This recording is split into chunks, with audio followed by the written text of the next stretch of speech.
El Señor esté con ustedes. Vamos a seguir conociendo un poco, sobre todo del final de la vida de nuestros mártires trinitarios. Hemos hecho referencia a obras como la de los padres Ventura Guinarte, los trinitarios en España y América, escrito junto con el padre Bonifacio Torres. También hemos citado ya obras del padre Pedro Aliaga, absolutamente libres, que se refiere sobre todo a estos mártires de Alcázar de San Juan. Hemos hecho también alusión a la obra Entre Palmas y Olivos del padre también Pedro Aliaga. Y por supuesto también a una obra en inglés, Los Trinitarios, del padre Anthony de Rico, que hace un contexto más general, por supuesto, a la obra de Monseñor Antonio Montero, que pueden encontrarla en internet y que hace un marco general de las persecuciones a toda la iglesia española durante la guerra civil. Hoy vamos a mirar un poco nuestros mártires trinitarios en la comunidad de Belmonte, Cuenca, y allí murieron pues varios religiosos, y esto lo sabemos gracias a los testimonios de Fray Santiago de Jesús y al entonces hermano Andrés de Cristo Rey, además de cartas del hermano Juan de la Virgen Castellar. En esta casa de Belmonte los trinitarios tenemos casa desde 1923, una casa que antes era de los religiosos franciscanos. Ellos tuvieron que abandonarla y la comunidad llega allí por invitación, y allí también tuvo presencia el beato Domingo Iturrate, que murió allí en 1929. También en esta casa vivió Félix de la Virgen, que está en proceso de beatificación, que además unos meses antes había sido trasladado a Algorta, en el País Vasco, en Vizcaya, y eso pues permitió que él sobreviviera. La comunidad local, los manchegos, los de Castilla-La Mancha, querían mucho a nuestros frailes trinitarios, y allí había además estudiantes.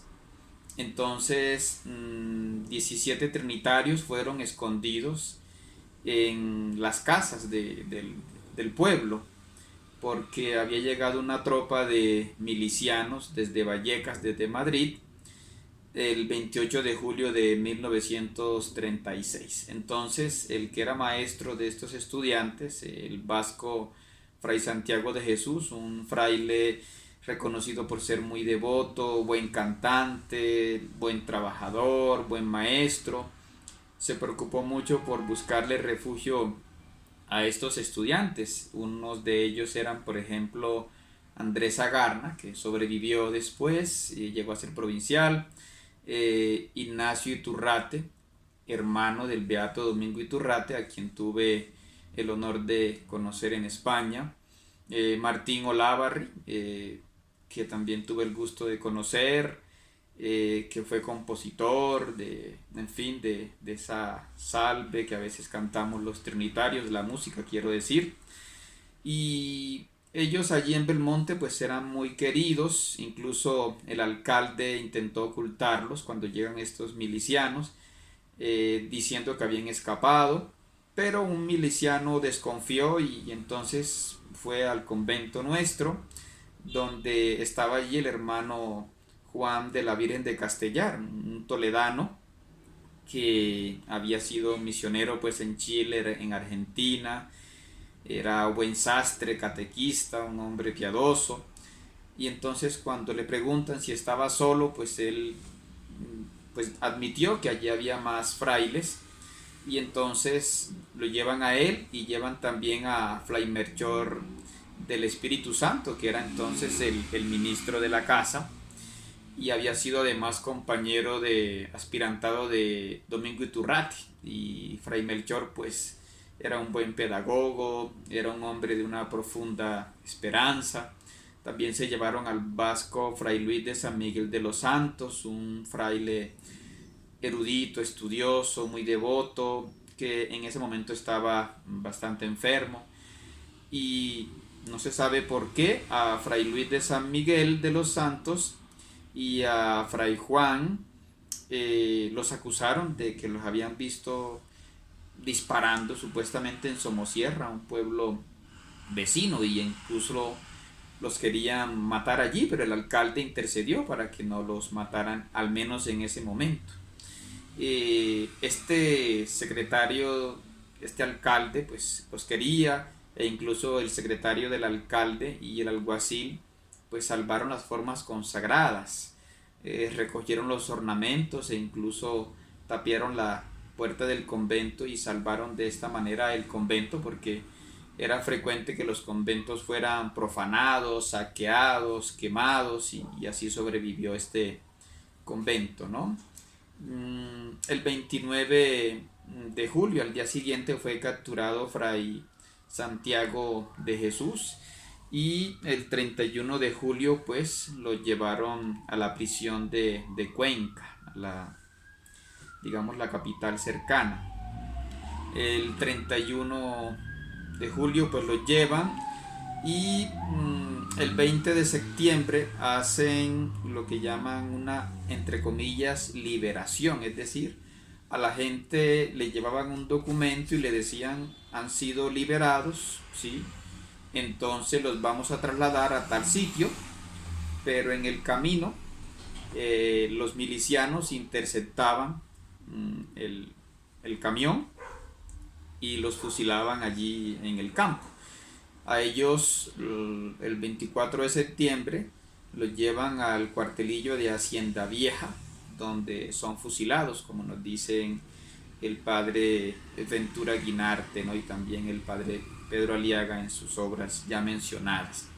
Los coristas, o sea, los estudiantes, los seminaristas de Belmonte, pues como el padre maestro había conseguido refugiarlos en casas de los pueblos y en las veredas, ellos fueron alimentados, gracias a Dios, durante 8 meses. En otras partes, en cambio, cuando a las personas las refugiaban, estos milicianos lograban dar con ellos y los fusilaban, pero estos muchachos fueron refugiados, y uno de ellos, Fray José de la Sagrada Familia, fue descubierto y llevado a la prisión de Belmonte y luego a Cuenca, pero fue dejado libre el 21 de abril de 1937. El 18 de abril de 1937 a Belmonte llegaron policías de Cuenca y guardias de asalto preguntando por varios jóvenes vascos, traían la lista en mano, y esto los salvó porque, bueno, ellos estaban escondidos, pero probablemente los hubiesen encontrado en cualquier día. Entonces el Lehendakari, o sea, el gobernador vasco, que era aliado de los republicanos, pero que tenían cierto sentimiento católico, José Antonio Aguirre, pues logró mediar para que jóvenes vascos, no importando si eran sacerdotes o no, sino que fueran vascos, que los lograran llevar al País Vasco. Entonces estos coristas pues fueron incorporados a las filas, y al finalizar la guerra volvieron a la orden, excepto Fray Valentín de San Cristóbal, que murió de tuberculosis en Belmonte en agosto de 1937. En cambio, los estudiantes que no eran vascos, que eran Fray Francisco de la Preciosísima Sangre y Timoteo del Buen Pastor, permanecieron escondidos hasta 1939, cuando Francisco Franco, el general, pues logra liberar Cuenca, y entonces es cuando ellos pueden volver a la orden.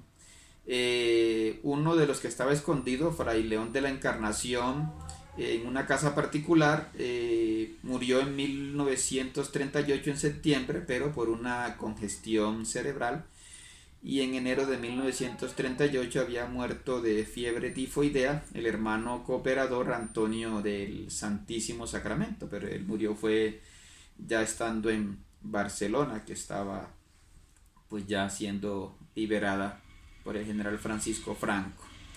Él además había sido reclutado, ¿no? En 1953, siendo provincial, Andrés Agarna, que como dije había sido estudiante allí en Belmonte en ese momento de la guerra civil, él hizo exhumar los restos de los mártires que habían sido llevados al cementerio y los hizo trasladar al convento de Belmonte. Y luego fueron llevados a la parroquia de San Juan de Mata de Alcorcón en Madrid, donde reposan sus restos, que tuve el honor de verlos cuando estuve allá en Alcorcón, ¿no? Hay que decir como detalle final que en el cementerio de Belmonte estaban los restos del beato Domingo Iturrate.